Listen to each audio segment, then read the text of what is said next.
તરફ વાત કરીએ હવે આપણે તો લાંબા સમયના વિરામ બાદ અરવલ્લીમાં ભારે વરસાદ નોંધાયો છે અને આ વરસાદ નોંધાતા હમણાં હાલ જણાવી દઈએ કે હવામાન ખાતાની આગાહી પ્રમાણે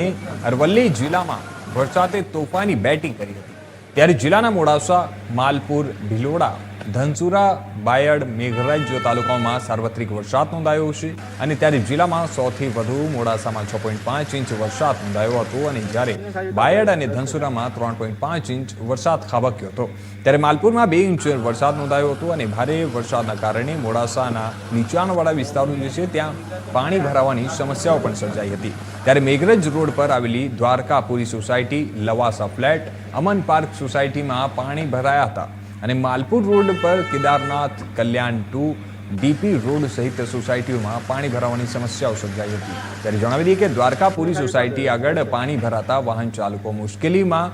મુકાયા હતા ત્યારે વધારે પાણી ભરાવાથી વાહન ચાલકો વાહનોને ધક્કા મારતા જોવા પણ મળ્યા હતા અને સાથે જ ભારે વરસાદથી ભિલોડાનો સુનસર ધોધ જે છે તે સિઝનમાં બીજી વાર જીવંત બન્યો હતો ત્યારે પ્રકૃતિની ગોદમાંથી ધોધ જીવંત થતા આહલાદક દ્રશ્યો સર્જાયા હતા જ્યારે જિલ્લામાં ભારે વરસાદના કારણે ખેડૂતોમાં ખુશીનો માહોલ છવાયો છે.